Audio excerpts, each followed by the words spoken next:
Blog Talk Radio. Look, I got an idea. We've been awfully quiet, have we? Lost you in the static. Behind the scenes doing damage. Full savage for the family. New status, bitch, get at me. Wrong turn with the Eddie. Wouldn't walk down my Abbey. Ooh, from the wrong side of Kelly.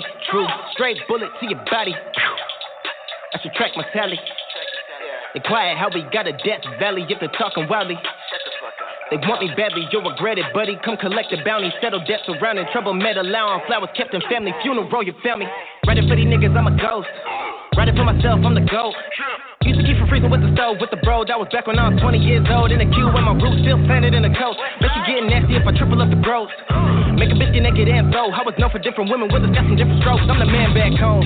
I'm back home, Riverside, motherfucker. Got the juice in the post. They got shade, they got salt, they got played after soul. They got played, I got paid. I make waves, I make dough. I just roll with the punches. I might some assault. They ain't throwing no punches, they claiming assault. Talking the talk, now I rip out your throat. Get on IG and pose. Ain't that timely? I know why they always so stones. I run skipping through the aqua. Ay. Turn the groupies to the follow. Ay. Probably swimming in the grotto, now she awkward when you color, that's the hardest pill to swallow. Ay, she a fan, think I need me 12 katanas. Get a pole, have them dance, show the talent, money walking in my wallet, make a Asiaga pasta, I should fuck around and buy like that. Name another motherfucker thorough like that. Refer on Skynet, preserve and fight back. Looking in the mirror while your mural's hijacked. The server IMAX, the bureau hides that. Pushing interference down arrows type less. Arrow digress, her hair up digest. Pressing couple women in the crew on site deck. If you on site up, on 10 with the shit I'm signed up. What is that? Those shit who's timed up. Money on the line, I'm tied up. Making moves out here, work lined up. Ayy, making noise out here, don't mind us. Ayy, wait for you, little bitch, don't try us. Ayy, little bitch, don't try us. We back, little bitch, don't try us. Here say, she only fuck with you to get the rent paid. Bad little from a mixed race. Money healer habits like a DJ. Pop a 10 suit, swimming in for 10 days. I can model at the very 10th day. In the kitchen here, feeling like I'm Ben Bray.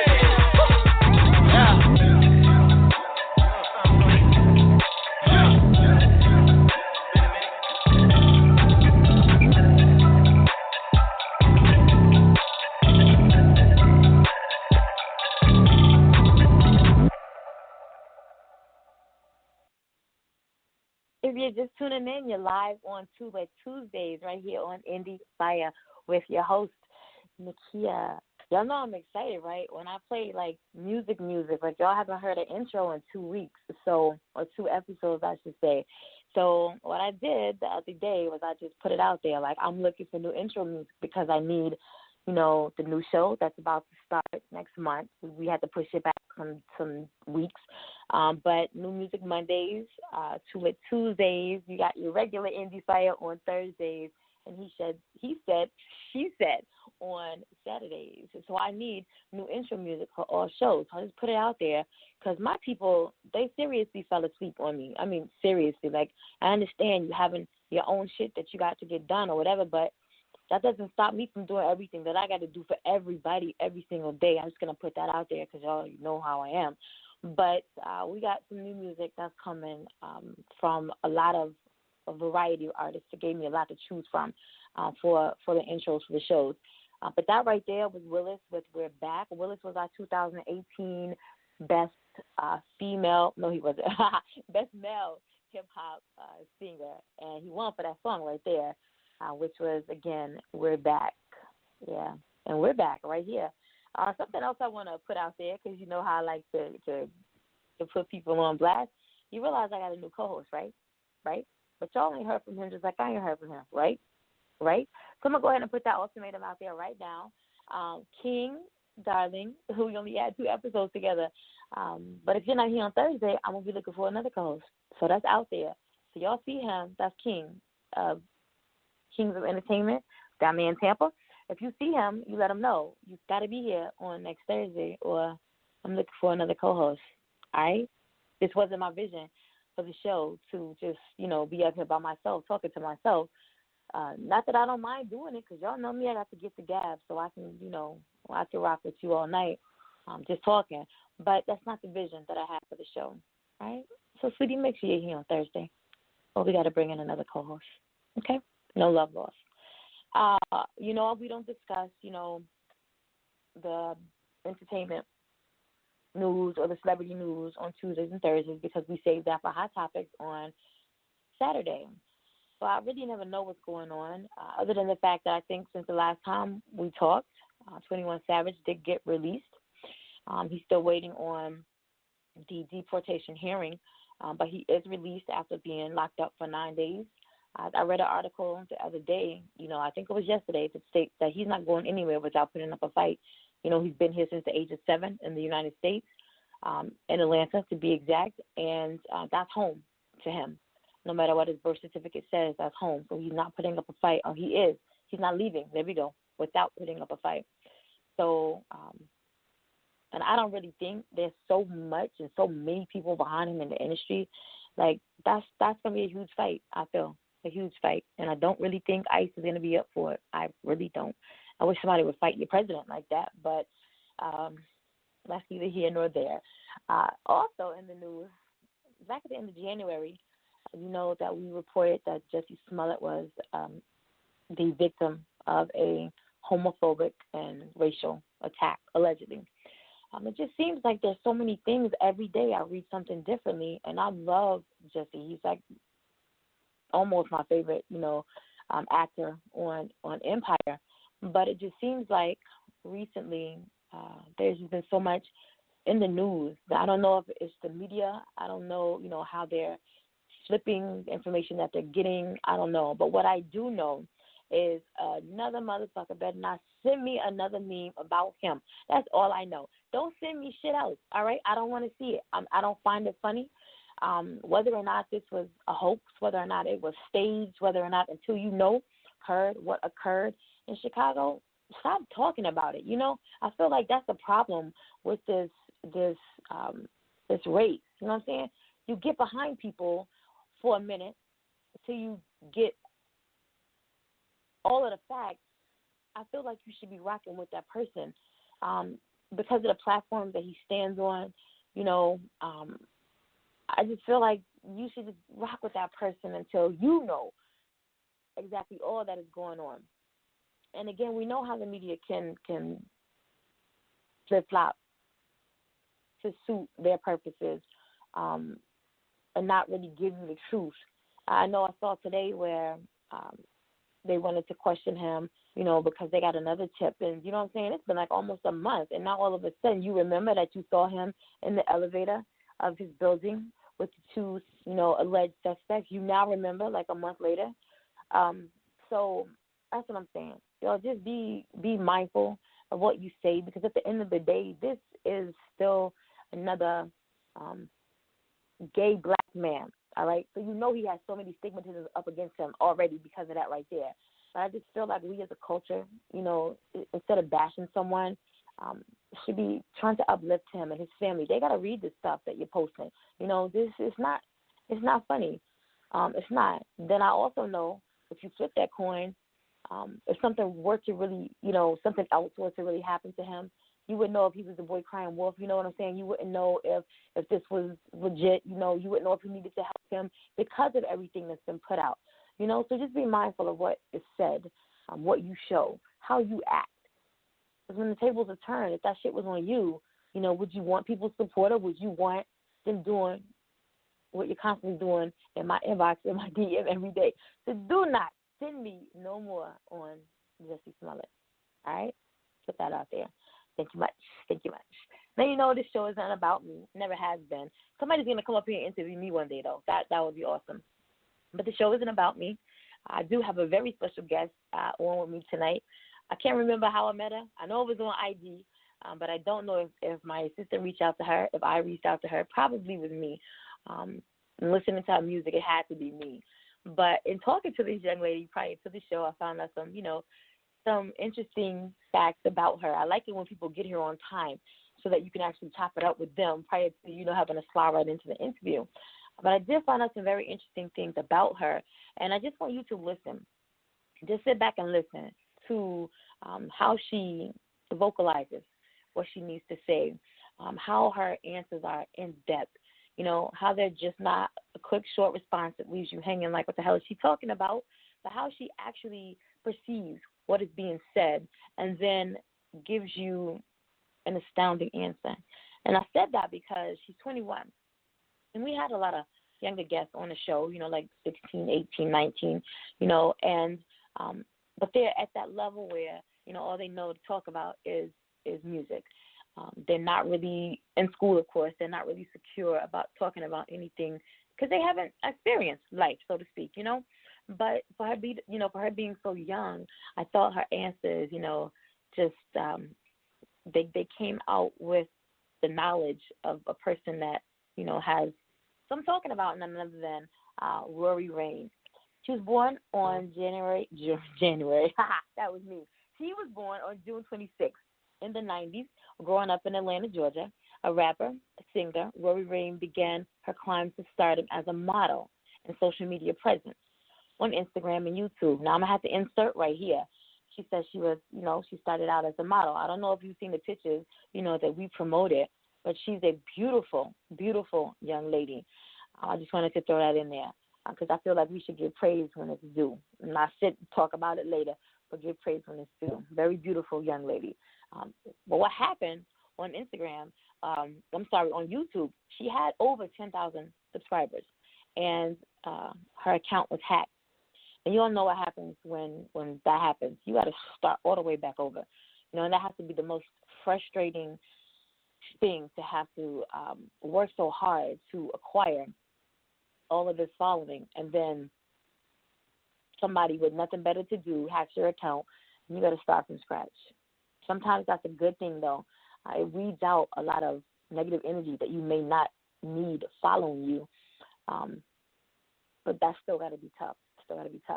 She then turned to Instagram for all of her mainstreaming networking. Her music is influenced by artists like Ice Cube, NWA, the Ghetto Boys, Tupac, and Queen Latifah, just to name a few. Now, that's a combination right there. Because when I look at her, even as a rapper, like I don't see, okay, maybe the Queen.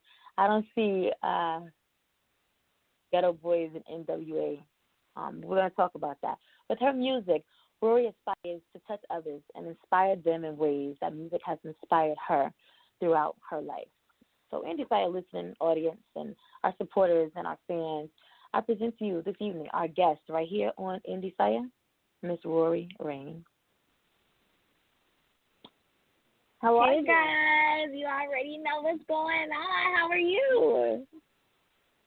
I'm good. And I don't know what it is. I don't know. We get the ladies on the show. Like, that energy it's amazing. It's a burst of sunshine, a fresh burst of sunshine when we have the females on the show.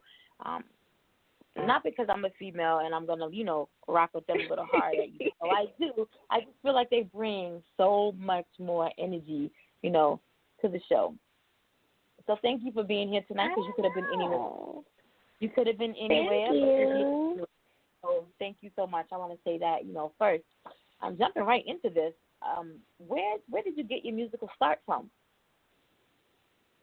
I was always I hung around my dad a lot. Like, my dad always played what he liked listening to. He would always just play different things, and he'll say, don't tell your mom, or don't go back telling your mom what you just listened to.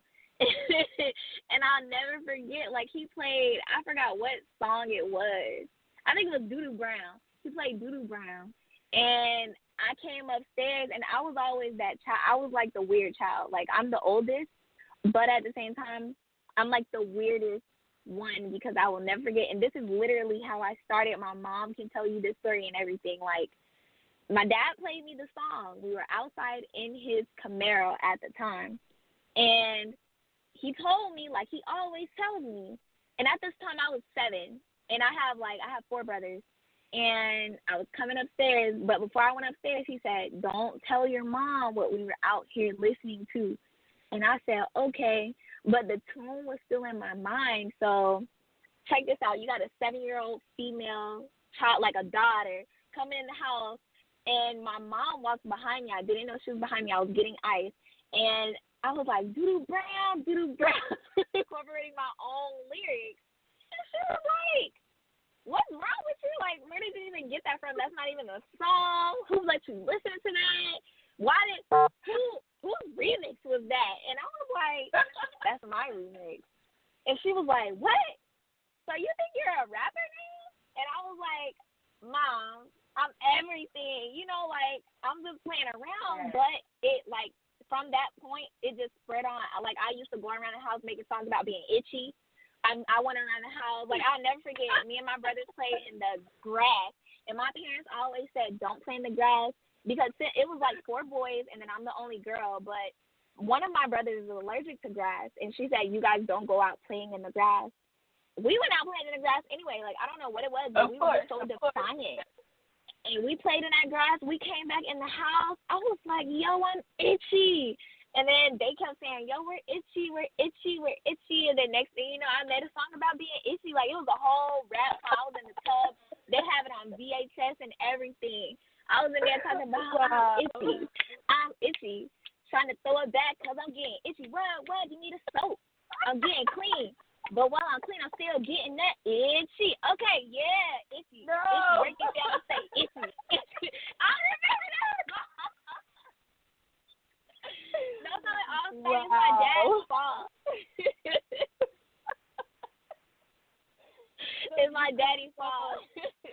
Other than your dad, because my father was, and he was also a roller skater, like professional, back in Brooklyn, and so that's all I grew around, like all types of music, all genres of music, because his love and his passion for music was so deep. And then my mother's side of the family, like everybody, either they play an instrument or, you know, they're a vocalist. So music is been pushed in my head since, you know, I could walk. Do you come from a musical background? No. My parents and my family, like, they're very strict and enclosed. Like, honestly, me even doing music, it created, like, a lot of spiral in my family, only because it was kind of just like, you cannot be taking this serious. Like, I dropped out of college, you know what I mean? And I dove head first into music.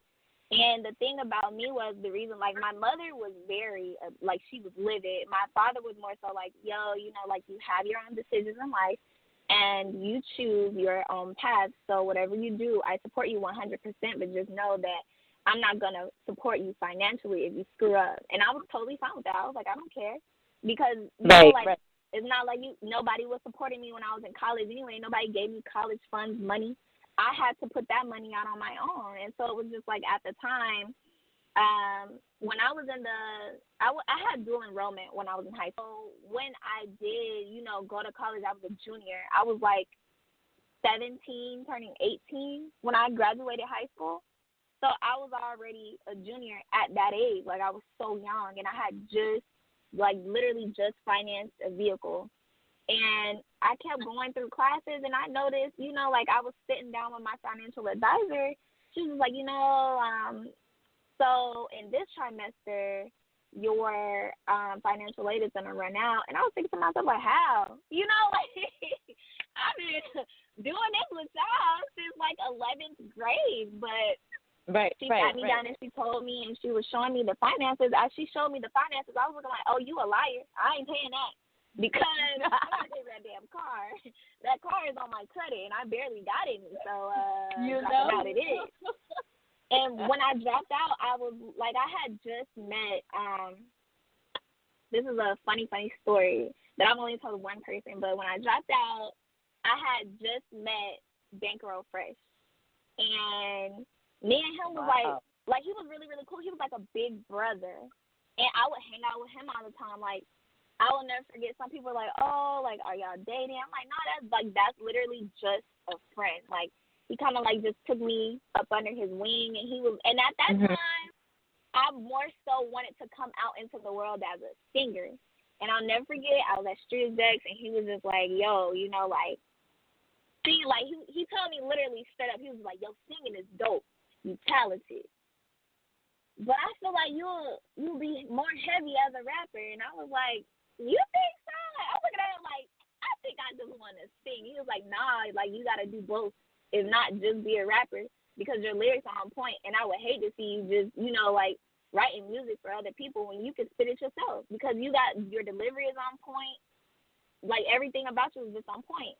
And so from there, I would just start spitting. And it was just like I had recorded, I was scared. I was always scared to record as a rapper because I was like, I don't know what my family would think. Like, I felt like my mother and my father would probably take me being a singer a little more lightly because, you know, like, when you think of a singer, you think about softness. Like, you don't think about a lot of different things. But when you think about rap, it can go a lot of different ways. And then what I rap about is kind of just like, oh, I know that's not my daughter because she wasn't raised this way. Like, when I say my family was very enclosed, like, they were so strict. I have never been over someone else's house without my mother being there.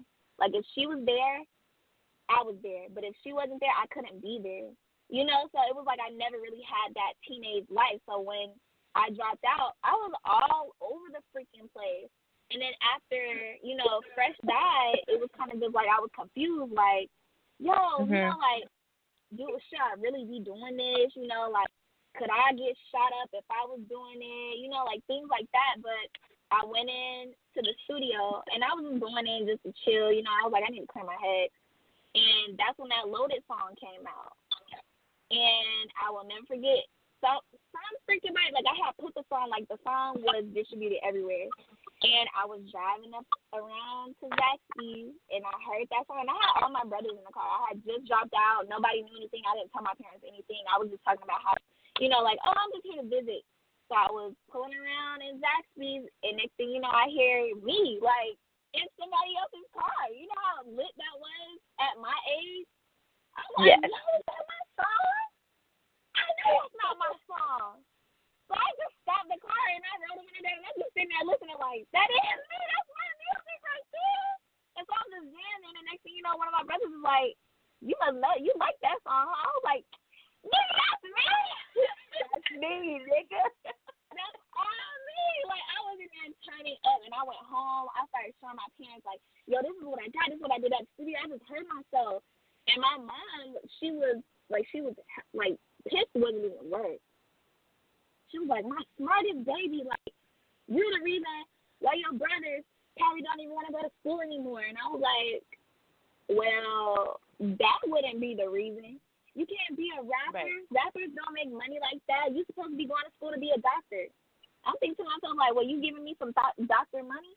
Wasn't nobody funding this but me? You know, like, if you think about it, everything still falls back on me. So if it's my decision to go put my money on studio time, let me put my money on studio time. Allow me to be me. Like, she wasn't doing that. And even to this day, sometimes, she might, like, we might be on the phone, and she'll say, like, hey, you know, like, you think you're ever going to go back to school? And I'm like, can you, like, chill for 5 seconds and let me live my life?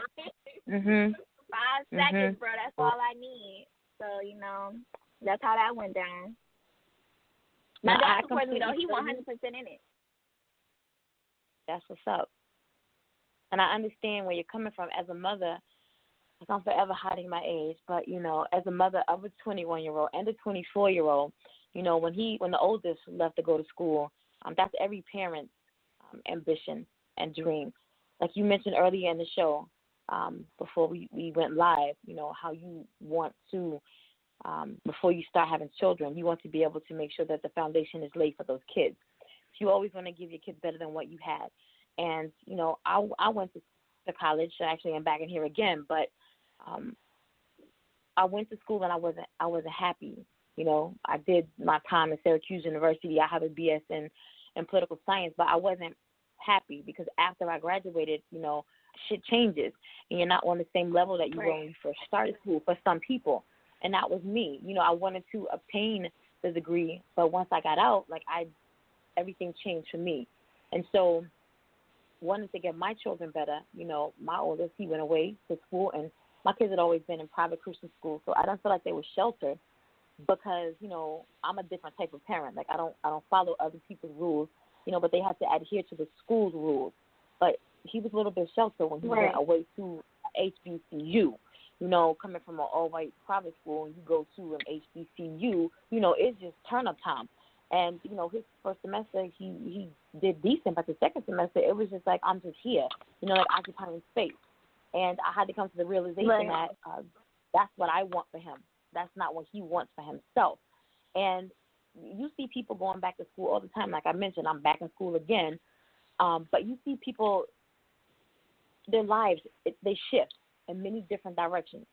And just because you're doing what you're passionate about right now doesn't mean that 10 years from now, once acquire all of that success and all of that money to be able to pay for your college, as opposed to taking out loans or getting scholarships or, financial aid, you can put the bill on, your education because of what you did that was so passionate to you.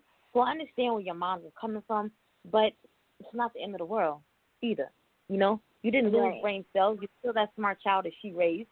And so fall back, Mom. Damn, when you hear her on the radio, Mom, you're going to be the first one talking about how, I was always against this, or I wasn't too fond of this. You know what I'm saying? Now, exactly, right. That's my baby. You know what I'm saying? So, that'll all work out. I feel that. That'll all work out, most definitely.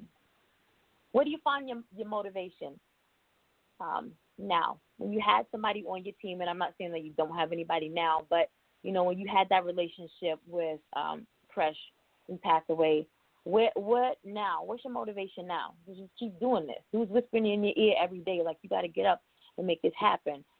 Who's that motivation for you? Mainly, to be honest, it's got to be, like, my father, because even sometimes, like, I might be afraid to show him, like, different songs. Like, I have songs that I haven't even put out yet that are, like, way better than the songs that I have put out, because the first, the first things that I put out were more so, like, I'm trying to find myself, But now it's like I know what I want to do, how I want to deliver it, and how it should come out. And definitely, like, most definitely the first song that I showed my dad, he was kind of like, I feel it, but I feel like from what I used to show you, but this is if you want to, this is the direction that you need to move, or this is what you need to do. And then he'll say, if somebody's trying to tell you not to say that, because if you want to say it, you need to say it. Just know I'm not going to listen to the whole thing because that's too explicit for me.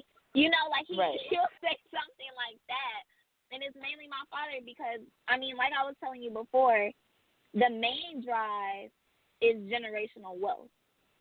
Mm-hmm. But for me, my stake and my happiness, like, I love music. Like, that, like, ever since I was younger, I don't know why. It's just an attraction. And I can say that it's an addiction as well, because ever since my dad was showing me that type of music, like, it's always been, I'm going to listen to that regardless of what mama's talking about. Oh, I'm going to do this regardless of what's going on. You know what I mean? Like, my dad would, he'll, chill, don't say anything, be cool, be easy. When you walk in there, just chill out.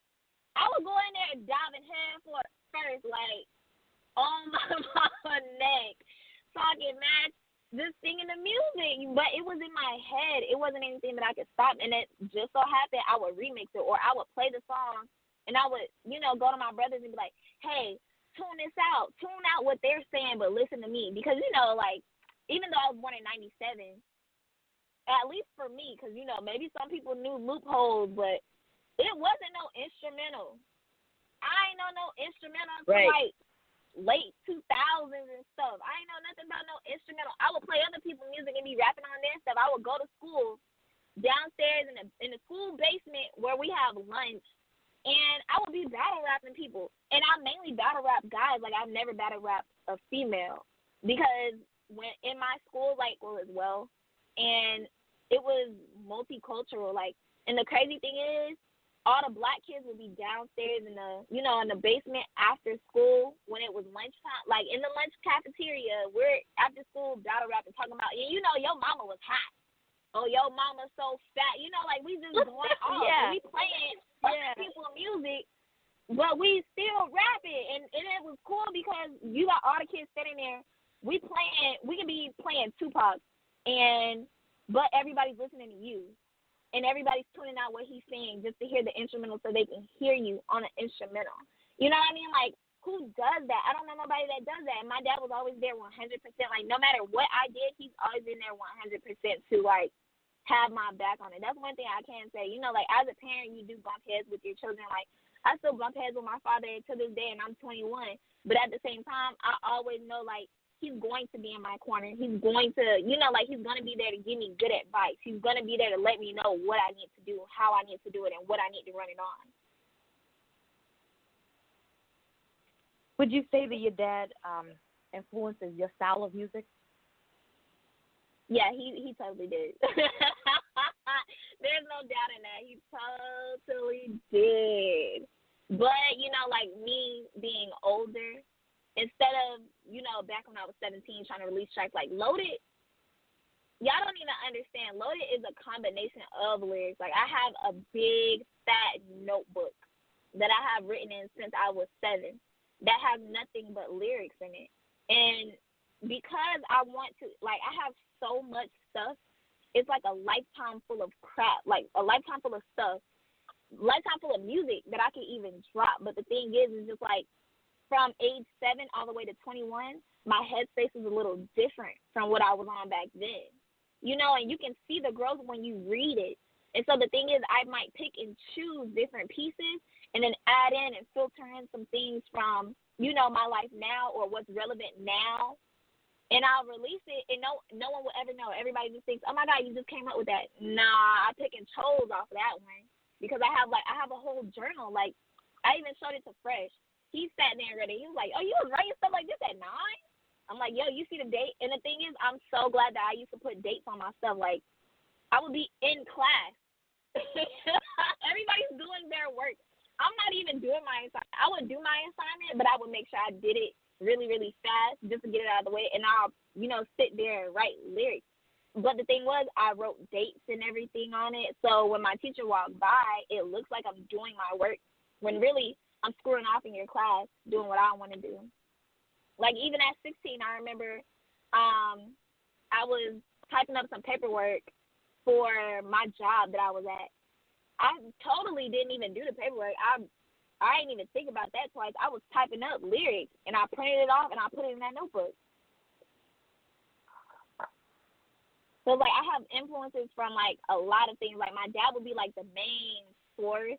But, like, most of my music that you hear, it comes from, like, really personal things. Like, most of my music is, like, not even most of it. All of my music is true. Like, everything is true. But where people get confused, my metaphors, that's where it kind of flips it, because now you're thinking, oh, this, no. Now you're allowing me to sidetrack you. You need to stay on top. Right.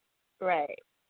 Now, seeing that you have this notebook, I thought I was the only one who kept notebooks, and dates are so important.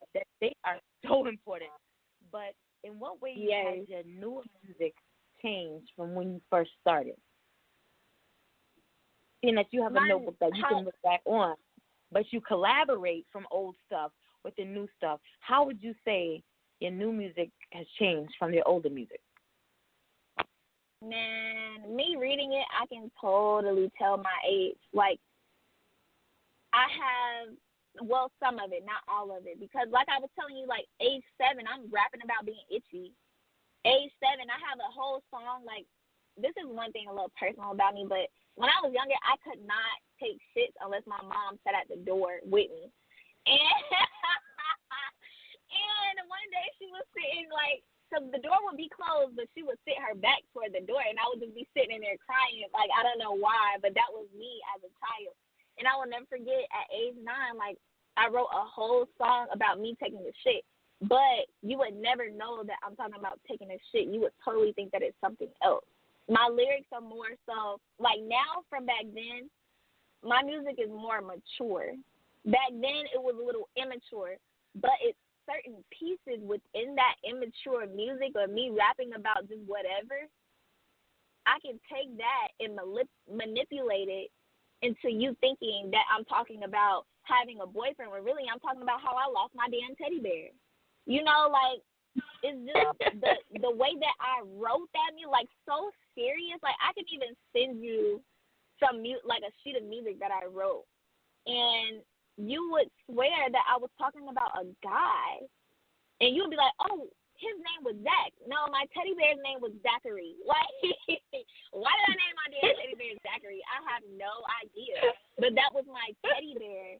And that's how I can make the differentiations, because, you know, it was my life, so I know. But if I just handed you a sheet of music and you see Zachary everywhere, you're like, damn, she had her heart broke.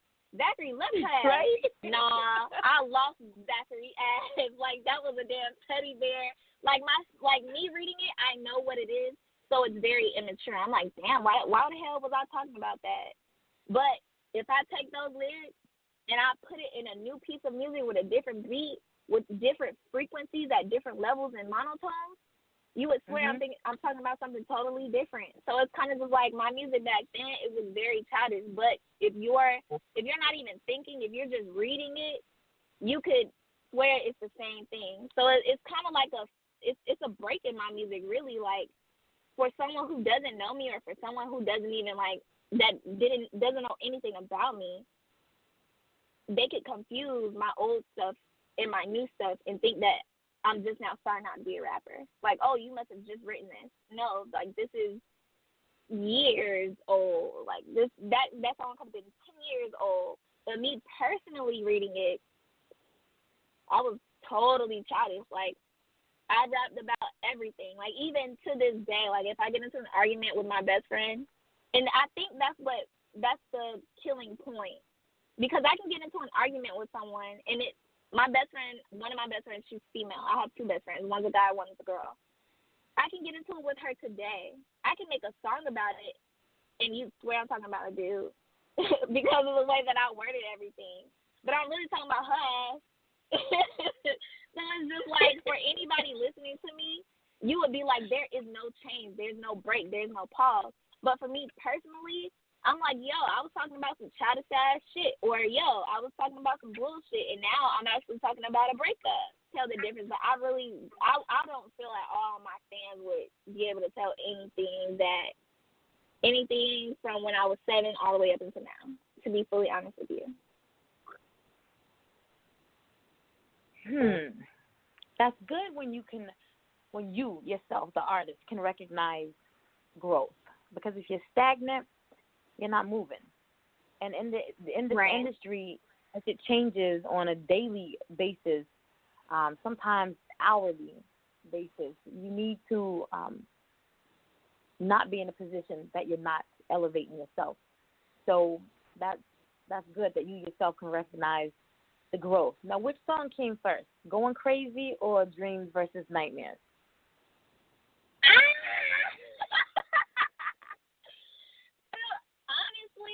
Okay, so it was Dreams versus Nightmares. I wrote that when I was 17, 18 because I was secretly engaged. And it was about you were bad. You were just bad. Dropping out of school, becoming a rap artist, getting engaged. You was bad. The funny thing is, no one in my family still to this day knows that I was engaged. Girl, you lie. You lie. You know they know now, right? They know. They know now. Sorry, y'all. Yeah, see, the good thing is you never got the middle. That's right. That's right. See? Oh, my God. Dreams versus Nightmares came first. And the thing is, Dreams versus Nightmares, I pulled back a little bit because, like I was telling you, everything I make is absolutely true. So I was, like, very emotional when I wrote that. Like, I had so much more to put on there, but I feel like what the audience and what fans have to realize is that sometimes when you put that stuff out, especially coming from the background that I have, having, like, very strict parents, that putting that out there, you're going to get scrutinized, like, badly. Like, me putting that out there without thinking about, like, my background at all, it's totally fine. Like, I feel very comfortable. But me putting it out there knowing that one day my mother or my father is going to hear this track, I know that they will come back to me and say, like, what the hell was that? You know, like, did you really go through that? So some stuff I didn't put in that song, which I kind of regret because I feel like it would have made the song way harder. Like, the content would have just been so much harder. But I had to hold back a little bit because I was, you know, like, I was like, yo, I don't want my parents to hear this. Because how am I going to explain it? I can't even lie. Like, oh, yeah, somebody else wrote that and I'm just saying what they said. Nah, I really did go through. Because even when I perform that song, I still get a little bit emotional. Like, I get tears in my eyes and I have to hold it back. Like, nah, hold it down, girl. You want to stay? You want to embarrass. You know, like, Dreams versus Nightmares came first. Going Crazy was a freestyle. on Instagram Live. And I had to literally go back on Instagram Live and record it. Like, I had to screen record it because I didn't even know what I had said. I just knew whatever it was hard because I kept getting DM after DM after DM. Like, yo, that was lit. Oh, that was so hard. And the thing was, me and one of my friends, we were going back and forth because my producer sent me a beat. His name is Creed. Shout out to Creed. I love him so much. But Creed was like, I'm going to send you this beat. Let me know what you want to do to it. I was playing the song. My friend is a rapper too, Juice Mars. Mars came in and he was just like, yo, that beat salty. So I'm like, yo, if you going to take something from me, you going to have to earn it. So what's up? We got on Instagram Live, and we told everybody to vote. Who hit harder, me or him? My DMs went crazy. His DMs went crazy. All of them went crazy for me, and I was so nervous because being a female rapper, to me, it's 10 times harder than being a male rapper because you can sit there and talk about pussy, ass, weed all day, and everybody still going to follow you for the rest of your life as long as you got clout. Right. With a female artist, it's more so like I can't really do that. I have to be structured. I have to come off a certain way. I can't talk about certain things because some people might get, some people might get in their feelings. So it's like, I kind of felt like, oh, snap, me going against him, like, that's a whole dude. I'm still going to murder his ass on this fucking beat, though, the best of my ability. And if he win, he win. You know, like, if he win, he win. And I'm just going to have to ask everybody on Instagram Live, like, where the fuck did I go wrong?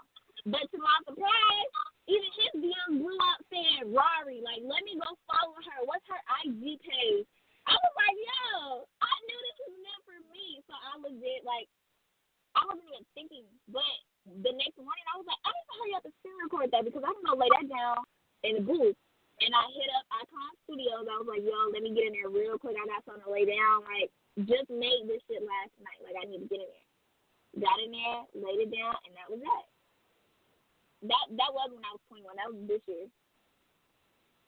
All right, so I'm going to give them to you back to back. This is Dreams versus Nightmares when she was 17 and fresh out of a relationship and going crazy when she was 21 now.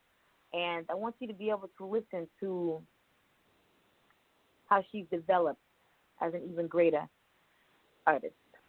If you're just tuning in, you're live with Nakia on Tuesdays right here on Endie Fiya and our special guest, rap artist Rhaurhee Rein.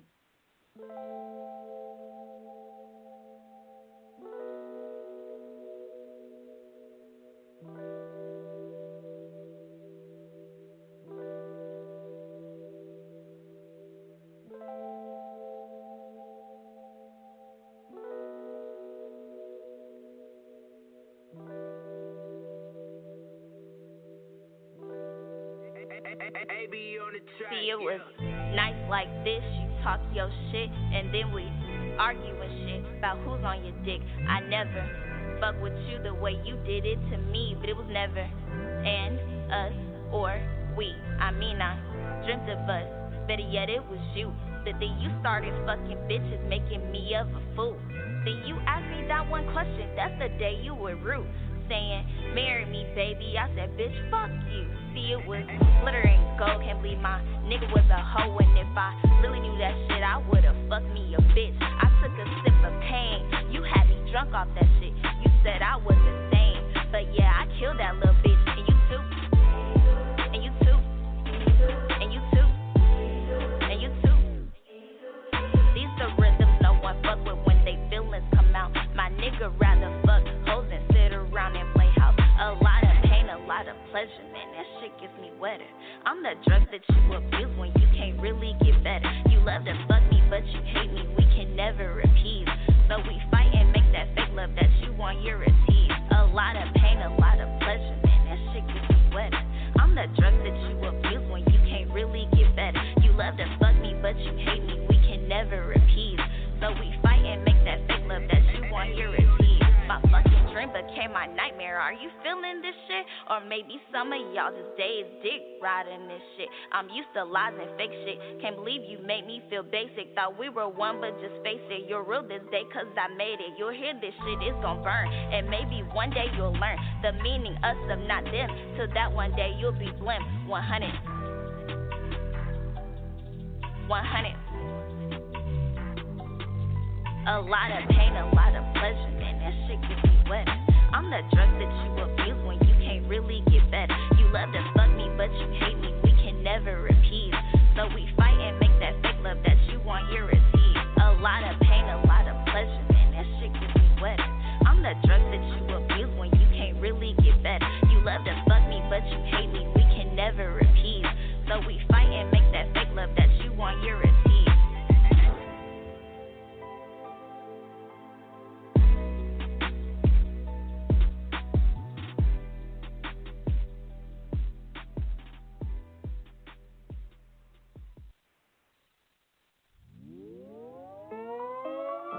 Hey, yo, Creed, you know we fucking with this one, right?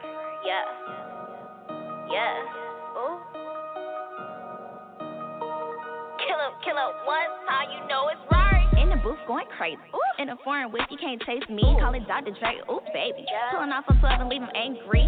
Stripping harder than your ex bitch. Swimming on your new hoe. If you ever let me fuck with your new girl, I have a fucking with a snow. You ain't get it. Street got the little baby. Yeah. Or just a ghetto symphony. Ooh. I'm just preaching to the choir. Cause these niggas ain't praying for me. All praise, no angels. I can never save a nigga. In the street, I was cooking up. They said, you can't be a winner. Running through these niggas like I'm running through my week. Last night said to myself that I'll be king. More like a queen. That's to the IEC. Can't let another motherfucker cap on my ovary. Shoot game on stomp big. Can never ever wish that I'll be rich. More like wealthy. Make you feel it in your heart and tell you this ain't a dream. Close mouth and fed my nigga, it's a king. Okay. In the booth going crazy. Ooh. In a foreign whip, you can't chase me. In the booth going crazy. Ooh. In a foreign whip, you can't chase me. Ooh. This street got the little baby. Yeah. Or just a ghetto symphony. Ooh. This street got the little baby. Yeah. Or just a ghetto symphony. All my niggas riding took his heavy in this bitch. With the shot, with the food. Yeah, you know what it is. Been with the shit. And that's on me, baby. Really motherfucker hate. Come and see, baby. You see you got the fire. Don't get rained on a new different way. Gonna jump and last long. I'm in this bitch. That thirst match strong. You know we hitting this shit. I ain't never been wrong. Heart on sicko mode. I can't bleed, I'm cold. They say I'm getting old. Well, that shit, I'm bold. Rolling with them bros. Never with them hoes. When them tulies poppin', they run where shit get strong. On that leaf, I'm gone. I'm like Al Capone. Running shit is crazy. Where the hell my throne? You know I'm insane. Who the one they blame? I'm lighting niggas up, cause I don't give a fuck. It's right. In the booth going crazy. Ooh. In a foreign whip, you can't chase me. In the booth going crazy. Ooh. In a foreign whip, you can't chase me. Ooh. This street got the little baby. Yeah. Or just a ghetto symphony. Ooh. This street got the little baby. Yeah. Or just a ghetto symphony. On that leaf, I'm gone. I'm like Al Capone. Running shit is crazy. Where the hell my throne? You know I'm insane. Who the one they blame? I'm lighting niggas up, cause I don't give a fuck. It's right. It's right. It's right. If you're just tuning in, you're live right here on Endie Fiya on Tulip Tuesdays with my guest, Rhaurhee Rein. And that was Dreams versus Nightmares. And I remember now she wrote at 17 versus Going Crazy that she wrote at the age of 21. That's the here and now. And I hear the growth. Even though you were talking about a devastating situation in Dreams versus Nightmares, you sounded very insecure of what you were talking about. Exactly. And it comes through in your music. And Going Crazy, you know, you're on another level. And even though that was a freestyle, you could have went back and switched it up, you know, before you recorded it. But you can hear the growth. Your voice sounds stronger, for one. You sound more confident in what you're talking and speaking about, for two. And it's a song that anyone can vibe to. So that's definitely going to hit my playlist. That's Going Crazy, Rhaurhee Rein. Now, I know have you suffered any resistance or skepticism, you know, as a female rap artist? You know, you mentioned that it's harder for the females than it is for the males. But have you yourself, as an indie artist, suffered any skepticism or resistance from males and from females? Normally, and like, I'm an uncensored person. Like, I'm fully honest in everything that I do. That's one thing that I did take away from, you know, growing up with my parents. But full honesty, me doing shows, I went into the show thinking that I wouldn't have support because I wasn't getting support in the beginning. I got support from my father, but I never received that, like, from anybody else. Like, I would send music to people, they would be quiet. Or they'll be like, oh, you know, like, why you doing music? You're a female, things like that. Like, I wasn't getting support at all in the beginning. Like, I only got support from one person, and that was my father. Like, even though I was getting it, I was still taken back because it's like, damn, I know all these other people. I'm not receiving the same love that he's giving me from not like nobody else. So I would always go into shows and everything, like go into booths, like thinking that people are thinking down on me. So when I first started doing it, I received love like off top from everybody that I encountered. Like I always received love, and that's one thing like that makes me so emotional because I'm like, damn, like total strangers out here give me love, and I can't even get that from my own family. Now, one thing that I do receive like in the industry, I get played. Like I get people that be trying to play me a lot, but the thing is, even though I don't know as much as maybe a lot of other artists, I'm not stupid though, you know, because Fresh taught me a little bit about a lot.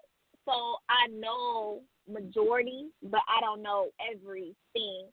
So sometimes I might go somewhere and, you know, like I'm getting beat. That's literally why I work with a closed circle, because before I ended up hooking up with Creed and him being my producer and things like that, like, I would go through beat makers like crazy, just left and right, because it was like they wanted more than music. Like, it was always about sex. Like, oh, you know, like, yeah, I give you beats and let me take you on a date, things like that. And, like, the funny thing is you actually see that on television with, like, Love and Hip Hop, and that may be a bad example, but you see things like that. Like, you see it on TV. I'm the type of person, I never really got the chance to watch TV. You know, like, when I was younger, I was always outside. Like, I did kid shit. Even now, as an adult, I don't watch TV because I feel like most of it is brainwashed. But from what I have seen off of different shows, especially Love and Hip Hop, I go through the exact same thing, and I never thought that would be the case. But dudes try you, and females will try you, too. Like, I be having to tell some women, like, hey, step off, bitch. I ain't gay. Like, granted, that's not anything. You know what I'm saying? Like, granted, I'm not, you know, like, I'm not going to sit here and judge because I've been judged my whole life. So who am I to judge the next person? I don't do that. But at the same time, don't pressure me like that. Don't put yourself out. You have some people that'll tell you they won't stop your bag. Like, I'm not going to name drop because that's not polite. But I have this one artist. He's a big known name artist. I ended up meeting him. He was talking about, oh, I want you to sign up under my label, things like that. Now he hit me with the whole, oh, I'm trying to make you gay, things like that. I had to tell, hey, bro, I ain't even with the mood, you know, like strictly business only. I'm not trying to fuck with you like that. And at the time, I was like 19. I don't even know if he knew that, but I'm thinking to myself, like, dude, like you in your mid-20s, late 20s, like I ain't trying to be with you. What I'm going to do with you? I need somebody my age, you know? And the thing was, like, I will never forget, I was supposed to be working with another artist, somebody that he was working with at the time. We was all supposed to do a song together. Dude completely drops me from the song, tells me that I'm not going to touch it. I'm like, oh, okay, you know, bruh, just salty.